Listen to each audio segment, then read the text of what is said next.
Kembali bersama kami di NTV Dialog Prime masih membahas mengenai proyek digital mandat untuk Menteri Nadiem dan masih bersama kami dua narasumber, Pak Danang Widoyoko selaku Sekjen TII dan juga Pak Ari Yusuf Amir kuasa hukum Nadiem Makarim. Saya ingin tanyakan dulu ke Pak Ari. Pak Ari, ada pro kontra tentunya ya, baik dari masyarakat maupun dari sejumlah tokoh terkait dengan kasus ini. Saya bacakan di antaranya beberapa. Advokat Todung Mulya Lubis menyebut tuntutan ini gila dan anomali karena belum terbukti mens reanya atau niat jahat. Ada Prof. Didik Rahbani yang menyebut ada celah di birokrasi. Sementara Prof. Anhar Gonggong ini menyatakan sudah ada mens rea berupa niat untuk bekerja sama dengan Google bahkan sebelum Nadiem Makarim menjadi menteri. Tanggapan Anda? Ya, sebetulnya yang disampaikan oleh Pak Anhar Gonggong itu dulu ya. Kalau sekarang kan harusnya beliau sudah melihat perkembangannya. Dulu pada waktu sebelum sidang, jaksa pernah mengatakan itu. Pak Mahfud juga, Profesor Mahfud juga pernah mengatakan itu pada waktu itu. Bahwa ada niat jahat karena sebelum jadi menteri, Nadiem sudah ngomongin soal Chromebook. Tapi ternyata, nah ini juga penting, setelah proses persidangan, itu tidak ada. Dan malah tidak masuk dalam dakwaan. Tidak masuk dalam dakwaan.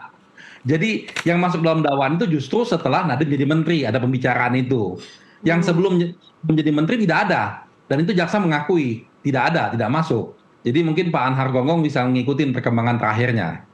Nah, tetapi memang tadi saya menyambung apa yang disampaikan oleh Mas Danang, bahwa pertama, Pak Nadiem itu setelah melaksanakan proyek ini meminta audit ke BPKP 2 kali. 2 kali beliau meminta. Dan itu sudah dilakukan audit dan tidak ada masalah pada waktu itu. Audit BPKP. Jadi BPKP malah sudah audit juga waktu itu proyek ini. Lalu kedua, proyek ini didampingi oleh Jamdatun. Oleh Jamdatun. Itu Pak Nadiem yang minta pada selaku menteri pada waktu itu. Jadi artinya pada waktu itu semua prosesnya itu sangat terbuka dan mengundang pihak-pihak yang lain untuk supaya melihat pengadaan proyek ini. Nah, lalu yang tadi disampaikan oleh Mas Danang, proyek ini melalui e-katalog. Ya, jadi yang melaksanakannya itu adalah LKPP. Nah, LKPP sudah hadir dalam persidangan ini. Ketua LKPP-nya langsung hadir dalam persidangan ini, menjelaskan bahwa prosedur pengadaan ini sudah benar dan tidak ada kemahalan harga itu. Seandainya ada kemahalan harga, maka vendor sudah ada komitmen dengan LKPP harus mengembalikan sejumlah kemahalan tersebut kalau ada kemahalan.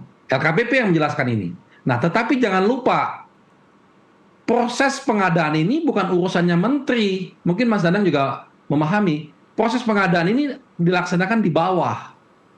Pak Nadiem sama sekali tidak mengikuti dan tidak mengetahui proses pengadaan ini. Dia hanya menentukan kebijakan pada waktu itu bahwa menggunakan apa. Nah, ketika pengadaan laptop barangnya ini, itu sudah di bawah. Dan itu banyak vendor yang ikut pada waktu itu. Seperti itu, Nela. Oke, ditambahkan Pak Danang tadi yang dijelaskan oleh Pak Ari, katanya LKPP di persidangan menjelaskan bahwa prosedurnya selama ini sudah benar. Proses pengadaan urusan di bawah menteri. Dan tadi tambahkan juga mengenai tanggapan pro kontra dari banyak tokoh, bahkan Nadiem sendiri membandingkan tuntutan JPU untuk dirinya seberat pelaku pembunuhan dan teroris.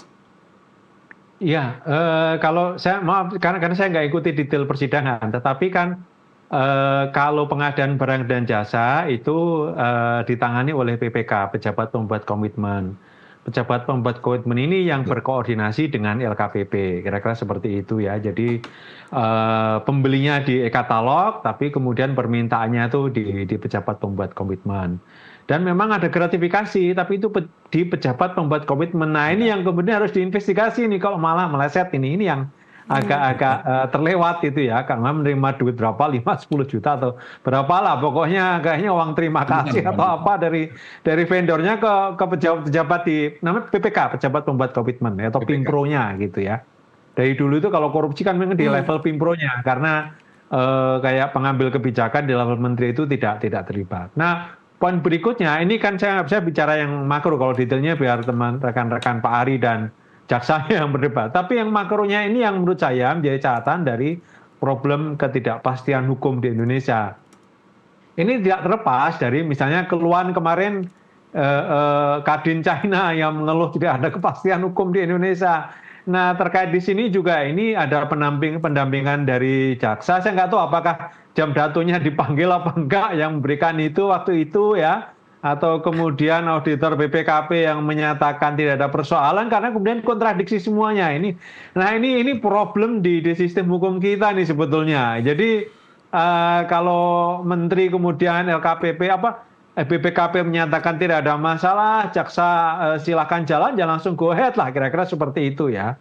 Tapi barangkali konteksnya itu mungkin pandemi COVID pada waktu itu gitu ya. Nah, kalau di sininya ada persoalan, saya khawatir nih sebetulnya banyak problem di administrasi sebetulnya yang ditentukan sebetulnya oleh tumpang tindih persoalan administrasi di antar kelembagaan pemerintah. Nah, ini yang menurut saya justru tidak terungkap gitu ya. Karena jaksanya mungkin gemes dengan 5 triliun gitu ya. Ini juga mohon maaf itu bukan saya ini ya.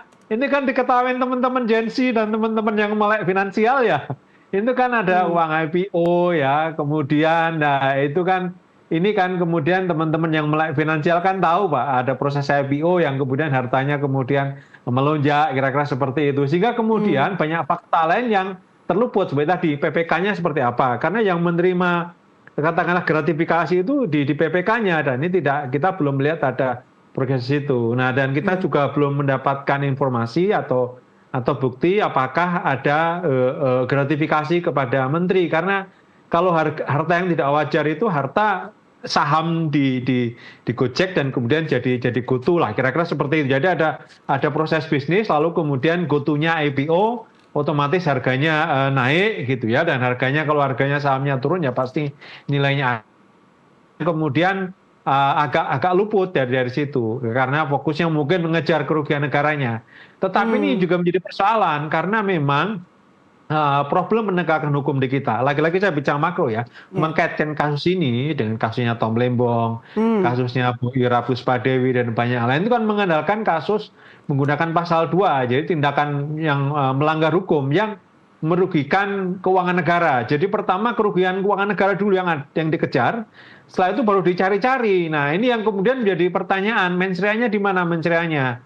Saya sama waktu awal itu kan katanya ada WA Mas Nadiem yang bicara soal Chromebook gitu ya. Tapi ternyata tidak muncul di persidangan. Ini yang kemudian menjadi tanda tanya mensreanya di mana gitu. Itu yang kemudian menjadi. Nah, penegakan hukum itu pertama itu adalah mensreanya niat jahat gitu. Niat jahatnya. Kalau niat jahatnya nggak terbukti, ini membuat persoalan ini, kasus ini menjadi kontroversial ya, karena sekali lagi kalau jaksa lalu kemudian kerugian negara dulu, lalu kemudian unsur-unsur lain tidak cukup kuat buktinya. Nah ini yang saya kira akan membuat kasus ini kontroversial dan menjadi pertanyaan dan banyak ahli hukum mulai mempertanyakan memang karena terutama setelah bukti-bukti lalu kemudian di hari-hari terakhir ini yang kemudian juga keterangan jaksa yang sebetulnya tidak terlalu jelas soal sektor finansial ya karena GoTo ini sudah proses IPO dan segala macam. Ini yang kemudian terkait kasus Cibam kemarin ini yang menurut saya banyak teman-teman Gen Z yang teman-teman muda agak khawatir dengan soal itu. Selain Ibam ada 4 terdakwa lain yang dituntut hanya 4 tahun penjara. Pak Ari, penjelasannya dan juga berkaitan dengan harta tak wajar versi JPU itu seperti apa ya? Ini kita susah kalau menjelaskannya tuh bagaimana ya, karena kami berkali-kali menjelaskan di persidangan, bahkan kami menghadirkan ahli supaya mudah menjelaskannya. Jadi kan begini, yang dimaksud 5 triliun itu adalah ketika pada waktu IPO harga sahamnya Akap itu atau Gojek lah, itu kan naik ya. Nah pada naik itu para pemegang saham itu kan juga ikut naik tuh saham yang dimiliki ya nilainya. Nah pada waktu itu sampai muncul kepada angka 5 triliun ya angka itu. Nah setelah itu selesai IPO turun lagi tuh harga. Ini nggak sempat diambil nih uang gitu loh. Turun lagi dan bahkan sekarang jauh turunnya. Artinya itu kaitan dengan IPO. Nggak ada hubungannya dengan Chromebook ini, nggak ada, sama sekali nggak ada hubungannya. Bahkan dalam persidangan, Pak Nadiem ini Rp1 pun tidak menerima apapun. Bahkan tadi yang disampaikan Pak Danang, ada beberapa orang yang terbukti di persidangan menerima puluhan ratusan juta, malah tidak dikenakan apa-apa, malah tidak diapa-apain gitu loh. Nah, Pak Nadiem sendiri tidak pernah terbukti menerima apapun dari siapapun dalam bentuk apapun. Jadi itulah yang menjadi keganjilan dalam proses persidangan ini. Soal IPO itu soal lain, nggak ada hubungannya sama Chromebook, tapi mencoba digatuk-gatukkan, dihubung-hubungkan. Jadi orang yang ngerti tentang IPO yang tadi disampaikan oleh Mas Danang, ngerti tentang saham, tentang pasar modal, jadi ketawa. Ini kenapa jadi bingung gitu loh. Nah, inilah yang membuat kita menjadi sulit untuk menjelaskannya. Tapi kami yakin ya, karena ini kan semangat pemerintahan kita ini ditegaskan oleh Presiden Prabowo bahwa tidak ada lagi tuh kriminalisasi, tidak boleh lagi tuh kriminalisasi. Sehingga kasus-kasus seperti ini harus ada penegasan yang jelas. Karena sudah menjadi perhatian publik, ya persidangan ini juga terbuka untuk umum, nggak bisa kita tutupin. Jadi seandainya jaksa itu memiliki bukti yang kuat, publik juga bisa lihat bukti kuatnya apa. Kan nggak ada tuh bukti kuatnya. Pak Ari, kalau misalnya memang ya tidak ditemukan bukti kuat dan tidak ada mens rea di dalamnya, berarti tuduhan yang ada di persidangan itu apa namanya? Asumsi? Asumsi dan emosi. Gitu aja. Karena memang tidak ada mens rea-nya. Nadiem beritikat baik justru untuk melakukan digitalisasi pendidikan. Dan itu perintah Presiden pada waktu itu. Itu yang dilakukan oleh Nadiem. Nah, dalam prosesnya, di situ dia membuat kebijakan bahwa perbandingan pada waktu itu adalah penggunaan Windows dengan Chromebook. Bahwa Windows secara perhitungan nilainya lebih mahal karena harus membayar tiap bulanan. Dan secara kualitas pada waktu itu dinilai oleh tim teknis, IBAM CS segala macam, ternyata Chromebook lebih baik. Nah, sehingga dipilihlah Chromebook. Nah, Chromebook ini berjalan dan memang bermanfaat ternyata, dikatakan tidak bermanfaat, bisa kita buktikan di lapangan. Ini yang menjadi permasalahannya. Pak Ari, Sehingga soal IBAM ya, dan juga terdakwa lain yang dituntut 4 tahun penjara. Ya, IBAM itu bagian dari Pak Nadiem. Jadi IBAM juga tidak bersalah, dia sebagai konsultan. Bayangkan, seorang anak pintar ya, yang meninggalkan kerjaan-kerjaan tawarannya, dia sudah ditawarkan waktu itu di Inggris dengan gaji yang tinggi. Dia tinggalkan untuk mengabdi ke bangsa ini, karena tawarannya adalah untuk pengabdian. Lalu sekarang dia sebagai konsultan dituntut seperti itu, diputus 4 tahun. Kan kasihan gitu loh. Kalau 2 orang lain lagi itu lain, tuh persoalannya lain. Karena 2 orang lagi itu memang terima uang. Yang tadi Pak Danang katakan. Tapi selain 2 orang itu, banyak lagi yang terima uang. Ada puluhan, yang puluhan ini yang tidak diapa-apakan. Nah, sehingga kita melihat mens rea-nya tidak ada. Kerugian negaranya tidak ada. Perbuatan melawan hukumnya juga tidak ada. Nah, apalagi kenapa harus dituntut sedemikian rupa? Itu harapan kita. Karena ini berdampak loh, Mbak Nela. Ya. Ini berdampak kepada para pengusaha-pengusaha kita. Mereka takut ketika akan berhubungan dengan pemerintah, nanti akan jadi masalah 5 tahun, 10 tahun kemudian. Kalau tidak ada kepastian hukum seperti ini. Satu itu. Lalu yang kedua, anak-anak muda yang pintar-pintar, yang berbakat, yang pendidikan dari luar, untuk mengabdi ke bangsa ini, kerja di BUMN, kerja di pemerintahan, mereka khawatir. Karena tidak adanya kepastian hukum. Oleh karena itu, ini harus menjadi perhatian kita semua. Ini bukan hanya masalah Nadiem, tapi masalah adanya kepastian hukum dan keadilan di negara ini. Oke, Pak Danang ditambahkan, salah satu isu krusial adalah memisahkan kegagalan kebijakan administrasi negara dengan tindak pidana korupsi.